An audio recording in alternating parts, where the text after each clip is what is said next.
እኔ ሰላሜን የማገኘው ስመረቅ ነው፣ ይሄ ትምህርት ሲያልቅ ነው ብለን ነበር። እንግዲህ ስራ ፍለጋ የሚባለው ነገር ተጀመረ አለ። ከዛ በኋላ ሰላም የሚገኘው ባሰብነው ልክ አልነበረም። ስራ ሳገኝ ነው ብለን ነበር። ስራ ማገኘው ሳገባ ነው ያለ ሰው አለ፣ ስወልድ ነው ያለ ሰው አለ። በነዛ ባዋረዱ በሰደቡ ሰዎች ፊት ራስን ኮርተ ቆመ በገንዘብ በልጽጋ ራስን እንደምትስለው አይነት ሰው ስትሆን አሁን ያለ ሰላም የሚኖርህ እንዳይመስል። እግዚአብሔር ለምን እንደከለከለን እሱ ያውቃል። በጣም ብዙዎቻችን የተጠለፍነው በዓለማዊ ፍላጎት በቁሳዊ በሚታይ በሚጠፋ በሚሰበር በሚቃጠል ታውቃላችሁ። እግዚአብሔር ለአይን ጥቅሻ ያህል አይኑን ከኛ ላይ ቢያነሳ ሴጣን የመጀመሪያው የሚያደርገው ነገር ነው ታውቃላችሁ። በሰከንድ ውስጥ ዓለም ውስጥ ያሉትን ሰዎች መግደልና መግደል ብቻ። ደግሞ አቁሟል ያኔ ማለት በታክሲ ላይ በተለጠፈ ጥቅስ እኮ ያስተምርሃል እግዚአብሔር ከፈለገ ብዙ ነገር ብሎናል። የእግዚአብሔርን ቃል ጥሪ በየቀኑ ኢግኖር እያደረግን የምንሄደው ግን እኛ እየገባን እያወቅን። እስኪ ማን ነው አሁን ቲክቶክ ላይ ስብከት ሲመጣለት የሚጨርሰው? ማንም ለምን ይሰረቃል ሰላማችን? ጓደኞቻችንን እያየን አጠገባችን ያሉ ሰዎች ጎረቤቶቻችንን እያየን ቤተሰቦቻችንም የገሌ ልጅ አታይም እየተባለ እየተነገረ እያስታወሱን አይደለ? ይህ ሶሻል ሚዲያ ከመጣበት ትልቁ ጣጣው ኮምፓክሽን፣ ራስን ማወዳደር። ሰላሜን ሰጣችኋለሁ፣ ሰላሜን ተወላችኋለሁ። እኔ የምሰጣችሁ ሰላም ዓለም እንደሚሰጣችሁ አይነት ሰላም አይደለም ያለው እና ክርስቶስ ስለ የትኛው ሰላም ነው ያለው? እኔ የሚሰጣችሁ ሰላምና ዓለም የሚሰጣችሁ ሰላም አለ። ስለዚህ ሁለት አይነት ሰላም አለ። ሰው ሰላም ብሎ የሚጠራው ምን አይነቱን ሰላም ነው? ምን አይነት ሰላም? ሰላም ምንድን ነው? ሰው አሁን ሰላም ነኝ ሲል ህይወቱ ላይ ምንም አይነት ኤክስተርናል የሆነ ወይም ደግሞ በስጋ የማይፈተንበት ነገር ሳይኖር ሲቀር ነው። ክርስቶስ ከሱ ጋር ሲሆን ነው። እናንተ ሰላም እንደሆናችሁ የሚሰማችሁ ምን ስትሆኑ? እኔ ሰላም እንደሆንኩ የሚሰማኝ ምን ሲሆን?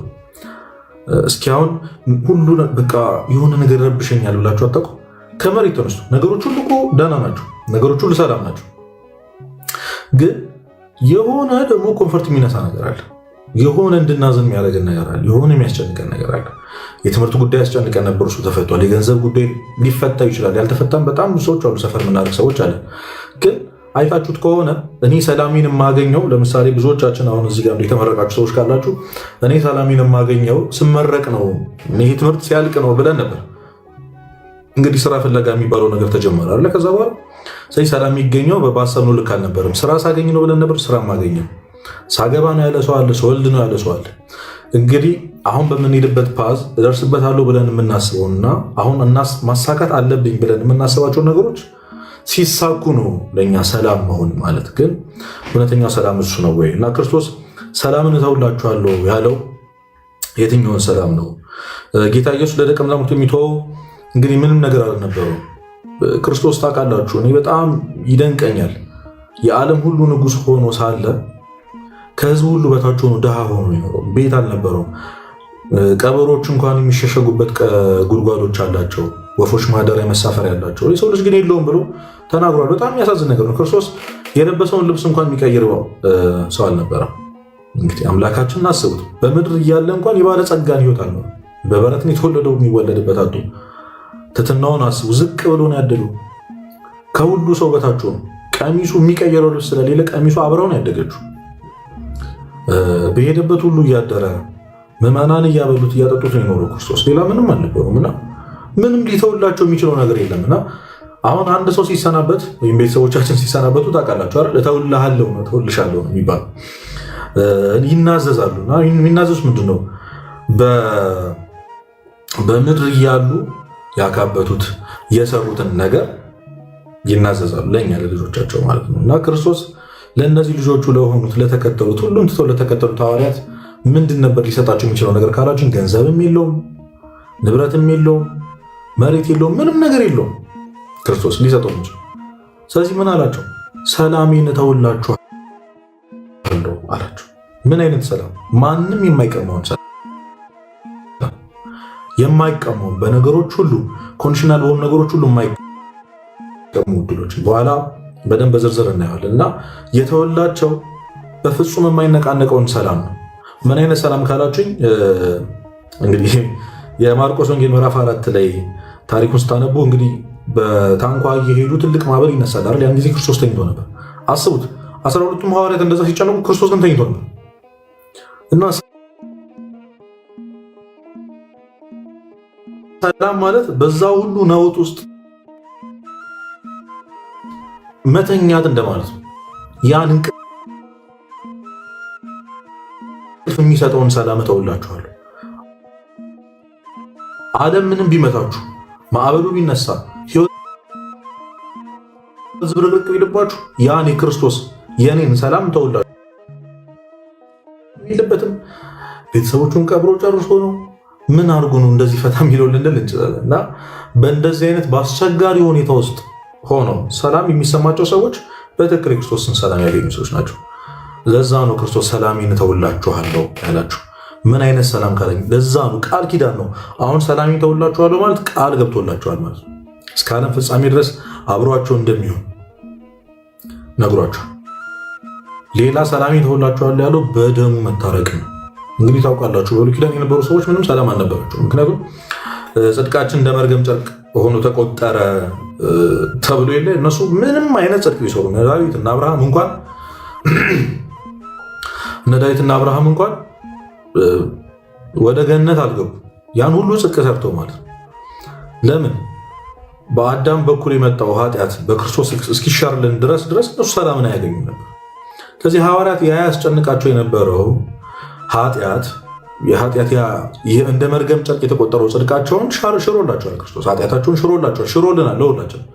ስለዚህ በደሜ ትታረቃላችሁ ነው።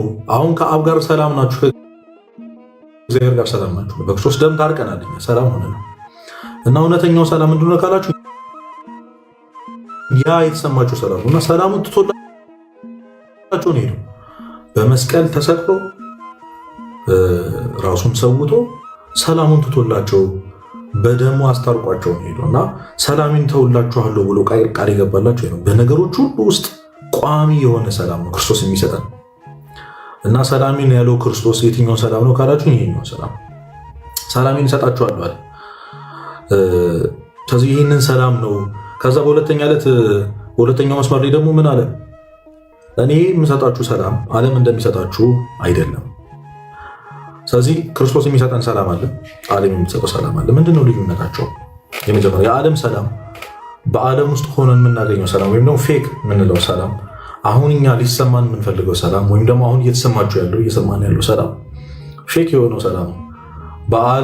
የዓለም ሰላም እንዴት ነው ካላችሁ የመጀመሪያው ነገር ኮንዲሽናል ነው። የዓለም ሰላም ኮንዲሽናል። ሁላችንም በሁኔታዎች ውስጥ የሚቀያየር ሰላም ነው ያለን፣ ሙድ ነው ያለን። ዛሬ ደህና ነበርን፣ ነገ ደህና ነው። የማያልፍበት ዘመናችን ፋሽናችን ክርስቶስ ነው። የማያልፍበት ሁሉ ጊዜ አዲስ ይሆን። ክርስቶስን ያገኘ ሰው፣ ክርስቶስን የያዘ ሰው ፊቱ ላይ ራሱ ሰላም ይታያል፣ ያስታውቃል።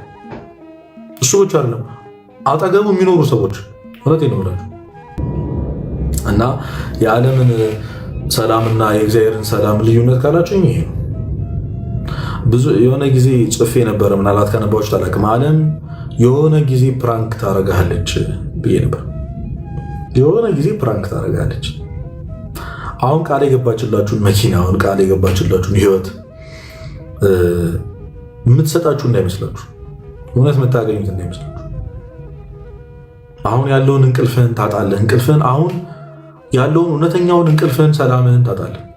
ነገ መኪና ስታገኝ ደስ የሚል መስሎ ከሆነ ያንን ቤት ስትገዛው በነዛ ባዋረዱ በሰደቡ ሰዎች ፊት ራስን ኮርተ ቆመ በገንዘብ በልጽገ ራስን እንደምትስለው አይነት ሰው ስትሆን አሁን ያለ ሰላም የሚኖርህ እንዳይመስል። እግዚአብሔር ለምን እንደከለከለን እሱ ያውቃል። በጣም ብዙዎቻችን የተጠለፍነው በዓለማዊ ፍላጎት፣ በቁሳዊ በሚታይ በሚጠፋ በሚሰበር በሚቃጠል ነገር በአንድ ቀን እኩል እናጣው እንችላለን። ዓለም እንደዚህ ናት።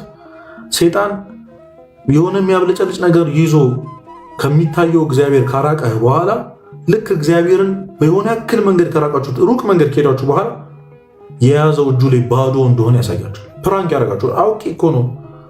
እንደውም ያሾፍብናል ሴጣን። እንዴት እግዚአብሔርን የሚያህል ነገር በዚህ ቁሳቁስ ትቀይራለህ ነው የሚል። ከዛስ ወደኋላ ስዞር ከእግዚአብሔር ርቀህ የመጣው መንገድ እጅግ በጣም ሩቅ ስለሆነ ድጋሚ መመለስ የሚይዛል። አብዛኞቻችን አሁን ከቤተክርስቲያን የራቅ ነው። ብዙዎቻችን ልጅ እያለን ሰንበት ተማሪ ነበር፣ እግዚአብሔር እንቀርብ ነበር፣ እንጸልይ ነበር፣ እናስቀድስ ነበር።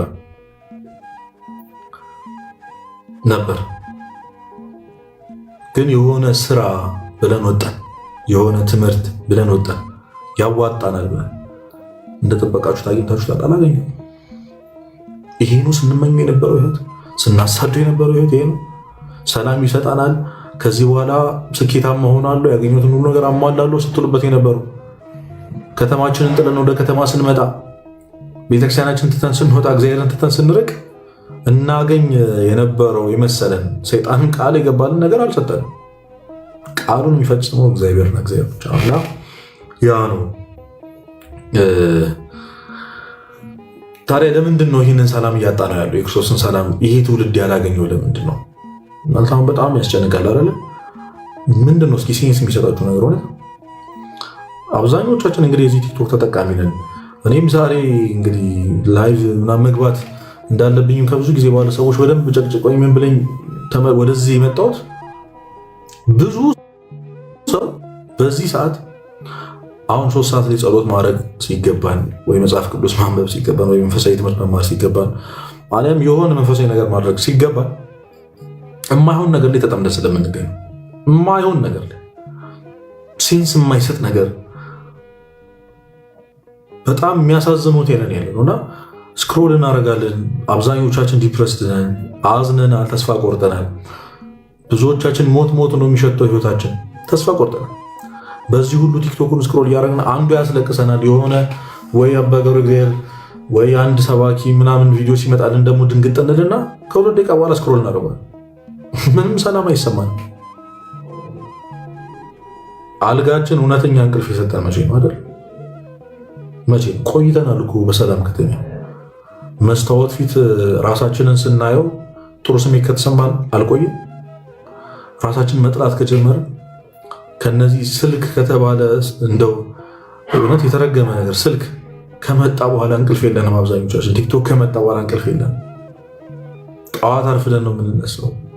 ስራ ምንገባ ሰዎች ትራንስፖርት ላይ ሁላችንም አንገታችን አቀርቅር ነው የምንሄደው እና እግዚአብሔርን ከረሳን ቆይተናል። እግዚአብሔርን ካየነው ዘወትር አይኑን ሳይነቅል የሚያየን እግዚአብሔር ካየነው በጣም ቆይተናል።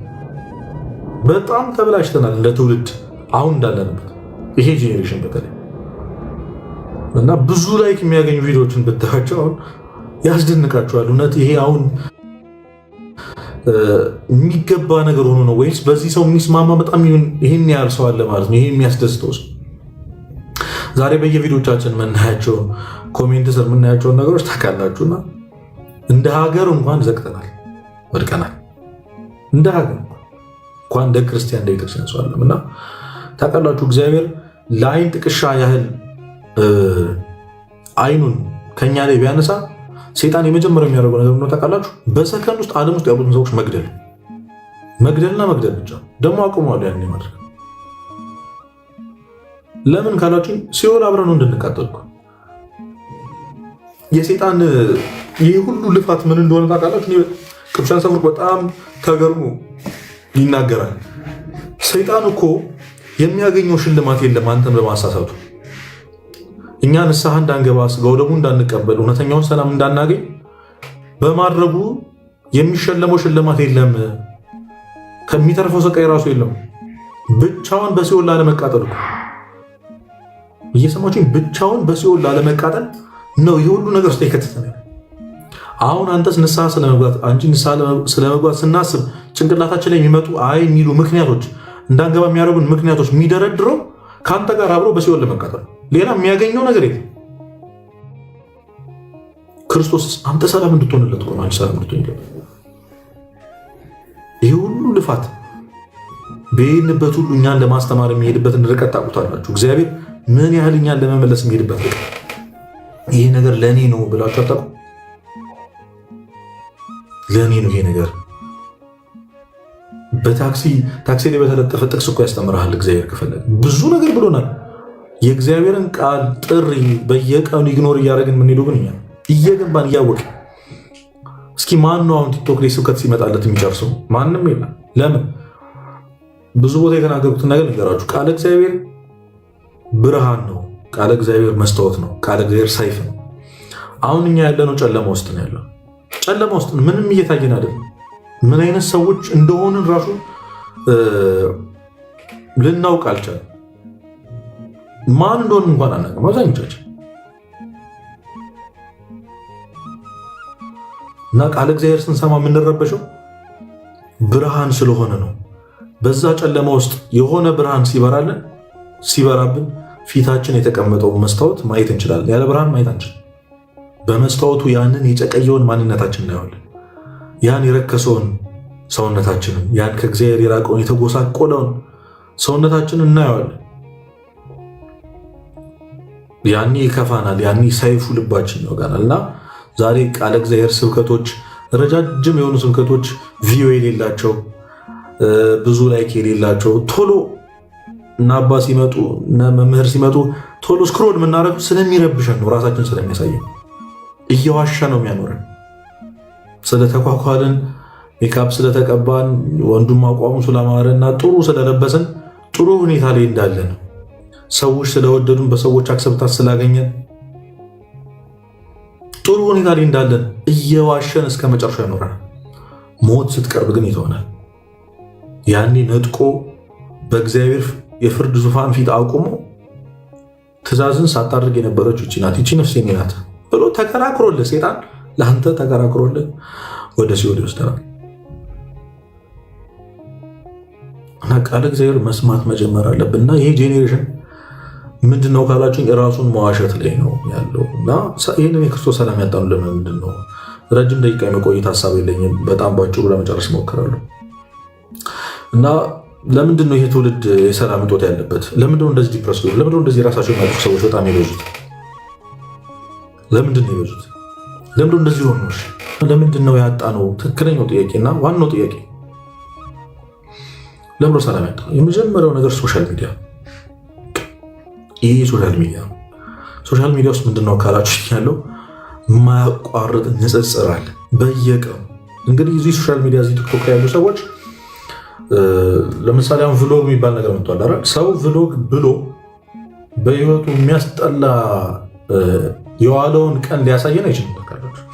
ጠዋት በምን አይነት ግብአቶች እንደታጠቡ፣ ከዛ ምን አይነት ጥሩ ልብስ እንደለበሱ፣ ከዛ ምን አይነት ጥሩ ምግብ እንደበሉ፣ ሁሉ ነገር ጥሩና ፐርፌክት ነው። የሰዎቹ ኑሮ በእኛ እድሜ ያሉ፣ ከኛ እድሜ በታች ያሉ፣ ከኛ ያልተማሩ ምን ያላሉ ሰዎች፣ እኛ የለፋነው ልፋት ያለፉ ሰዎች እኛ የምንመኘውን ህይወት እየኖሩ ነው ያለው። ያን ቪዲዮ ስክሮል ካረከው በኋላ ከራስህ ጋር ትጋጫለህ። ስልክን ዘግተህ ከተኛ በኋላ ራስህን ታየዋለህ።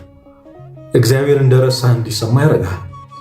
እንደ ፉክክር ራስ እንደማነጻጸር ደግሞ ደስታን የሚነጥቅ ሰላም የሚነጥቅ ነገር የለም። አጠገባችን ያሉ ሰዎች ሲለወጡ እያየን አይኖ እኮ በጣም እንደሚከፋ ቃሉ፣ በጣም እንደሚደብር ቃሉ። ቅድም እንዳልኳችሁ ነው የኛ ሰላም የመሆን ሰክሰስፉል የመሆን መለኪያችን ጊዜያዊ ነገር ስለሆነ፣ ዓለማዊ ነገር ላይ ስለሆነ፣ የሚታየው የሚጨበጠው ነገር ላይ ስለሆነ እና ኮንዲሽናል ነው፣ ሊጠፋ የሚችል ነገር ነው። ትንሽ ማዕበል ሲመጣው የሚፈራረስ ታንኳ ነው የኛ ህይወት እና በአንዴ ይሰረቃል ሰላማችን። ጓደኞቻችንን እያየን፣ አጠገባችን ያሉ ሰዎች ጎረቤቶቻችንን እያየን፣ ቤተሰቦቻችንም የገሌ ልጅ አታይም እየተባለ እየተነገረ እያስታወሱን አይደለ? ይሄ ሶሻል ሚዲያ ከመጣበት ትልቁ ጣጣው ኮምፓክሽን፣ ራስን ማወዳደር። ሰዎች ደስተኛ የሆኑበትን ቅጽበት ብቻ ነው የሚያሳየው። ያሳኩትን ነገር ብቻ ነው የሚያሳየው። ማንም እንባውን አያወጣም እያለው ማንም አያደርግም። እና ሁሉም ሰው በተቻለው አቅም ፐርፌክት ለመሆን ይሞክራል። የአብዛኛውን ሰው ኢንስታግራም ፖስት ብታዩ ጥራት ያለው ፎቶ፣ ጥሩ ልብስ ለብሶ ጥሩ ምግብ እየበላ አይደል? ዛሬ ደግሞ እኔም በቅርብ ነው የሰማሁት ጭራሽ ስናፕ የሚባል ነገር እንዳለ እንዲመላላክና ጥሩ ምግብ የተበላበትን አይደል? ጥሩ ሬስቶራንት ያሳለፉትን የት እንደዋሉ ይህን እያየ ሰው እንዴት ደስተኛ ይሆናል? እና ሰላሜን የሚነጥቀኝ ምንድን ነው ካላችሁ አሁን ያለበት ፕላትፎርም ማለት እኔ በነገራችን ከቲክቶክ እንድትወጡ እመክራችኋለሁ። እንድትወጡ ሙሉ ለምን ስለማይሆን ነው፣ ለእኛ ስለማይሆን። ሰው እንዴት በየቀኑ መርዝ ይጠጣል? የሚገለውን ነገር በየቀኑ እንዴት ያደርጋል?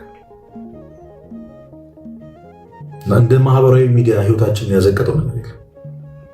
የምናየው ሀዘን የሚጋባብን እዚህ ላይ አይደል? የምንሰማው ነገር ዛሬ ራስን ስለማጥፋት ተስፋ ስለመቁረጥ የተጻፈው ነገር ላይ ኮሜንት ላይ ብትገቡ እኔም እንደዚህ ነው የሚሰማኝ፣ እኔም እንደዚህ ነኝ፣ እኔም የሚለው ሰው በጣም ብዙ እና ያላየነውን ዓለም እንድናይ ያላሰብነውን እንድናስብ ነው የሚያደርገው። በጣም የበታችነት ስሜት እንዲሰማን ከዛስ ያኖረንን እግዚአብሔር እንድንሳደብ ያደርገናል። እግዚአብሔር የእንጀራ ልጅ ነው። ደግሞ እግዚአብሔር የእንጀራ ልጅ ነው። ሰይጣን ግን በተቻለው አቅም እንደዛ እንዲሰማሽ ነው ያለው። ሰዎች ያገኙትን ነገር ብቻ እንድናይ፣ እኛ ያጣነው ላይ ትኩረት እንድናደርግ፣ እግዚአብሔር የከለከለን እንዲመስለን፣ እኛም ብቻ ነጥሎ የበደለን እንዲመስለን፣ የሌለ እንዲመስለን ለብዙዎች እያደረገ ለእኛ ግን እንዳላደረገ እንዲሰማን ያደርገናል። ያ የበታችነት ስሜት ከእግዚአብሔር ጋር ያጣላል። ብዙ ሰው በሞት ስለተነጠቀው ቤተሰቡ ወይ አጋሩ ወይ ደግሞ ስላሳለፈው ህይወት ጓደኞቹ ሁሉ ወይም ትራንስ አልፈው ወይ ሰምቲንግ የሆነ ነገር አልፈው ብቻውን በመቅረቱ እግዚአብሔር እኔን አይወደኝም ብሎ ከእግዚአብሔር የተጣለ ብሷል። ቤተክርስቲያን የማይሳለም ሰው አቁርበው ማለት ነው። እግዚአብሔር ለምን ለነሱ እናደረገው ለእኔ ለምን አታደርገኝ? እንደ ወላጅ አባት የጎረቤት ልጅ የሆነ ነገር ሲገዛለት የእኛ ባለመገዛቱ እንዳለቀስ ነው ማለት ስላላደግን እኮ ነው፣ ህፃን ስለሆነ። አሁን አባት ባለመግዛቱ ያንን ነገር ባለማድረጉ ትከፋበታለህ? አትከፋበትም። ለምን? አድገህ አይተኸዋል። አለማድረግ አለመቻል ምን እንደሆነ፣ ማድረግ አለመቻል ምን እንደሆነ አይተኸዋል። በክርስትና ህይወት ስታድግ እግዚአብሔር ለምን እንደከለከለ ይገባል። ለምን ይህን ህይወት እያሳለፋችሁ እንደሆነ ይገባችሁ። ለዚህ አንድ ምሳሌ ስልስጣችሁ፣ ይህን ርዕስ ግዝበው ግን በደንብ አዳምጡ። በእውነት ዮሴፍን ታውቁታላችሁ። እንግዲህ ቤት ውስጥ 12 ናቸው። 10 ወንድሞቹ ይጠሉታል። 11 ወንድሞቹ ይጠሉታል። አስቡት፣ በገዛ ወንድሞቻችሁ ቤት ውስጥ ባሉ ሰዎች መጠላት ምን ያህል ሊያም እንደሚችል አስቡት። በየቀኑ እየተገለመጣችሁ የሆነ ነገር እየተከለከላችሁ ከእነሱ ጋር እንዳትሆኑ እየተደረጋችሁ በጥላቻ ዓይን እየታያችሁ የምትኖሩበትን ቤት አስቡ። ህልም ሲነግራችሁ ይበሳጩ ነበር፣ ይቆጡት ነበር፣ ይናገሩት ነበር። ዮሴፍን ምን እንዳደረጉት ታውቃላችሁ? እነሱ ከብት ሊጠብቁ በጎችን ሊጠብቁ በሄዱበት አባቱ ስንቅ ልቆት ርቦት እንኳን አልበላም የወንድሞቼ ነው ብሎ ሲደርስ ከሩቅ አይተው ሊገሉት ተማከሩ ነው የሚለው የገዛ ወንድሞቹ። እሱ ግን በፈገግታ ወደ ወንድሞቹ እየሮጠ መጣ። ልብሱን ቀደሉት፣ የመግደሉን ሀሳብ ቀይረው ወደ ጉድጓድ ጣሉት። አስቡት፣ እነሱ በደስታ ሆነው ያንን ምሽት አሳልፉ። እንደዛ ደስ ብሏቸው አያውቅም ነው የሚገርማቸው። ወንድማቸውን ጨለማ ጉድጓድ ውስጥ በረሃብ ትተው እነሱ እየተሳሳቁ ይበላሉ። ዮሴፍን ሆናችሁ አስቡት። የሆነ ጨለማ ጉድጓድ ውስጥ ሆናችሁ ርቧችሁ ተጎድታችሁ ወድቃችሁ የሆኑ ወንድሞቻችሁ ደግሞ የሆነ አይነት ሳቅ እየሳቁ ስትሰሙ አሁን ያለንበት ሁኔታ እንደዛ እኛ ጨለማ ውስጥ እንዳለን ሁሉ ነገር እንደተዘጋብን ጉድጓድ ውስጥ እንደገባን አጠገባችን ያሉ ሰዎች አብረን እንደውም ከነሱ በላይ በደንብ ስንጎበዝ የነበረን ሰዎች ወድቀን እነሱ ሲስቁና ጥሩ ህይወት ሲኖሩ እንደነበር ያቺ ጉድጓድ ጊዜ ታልፋለች።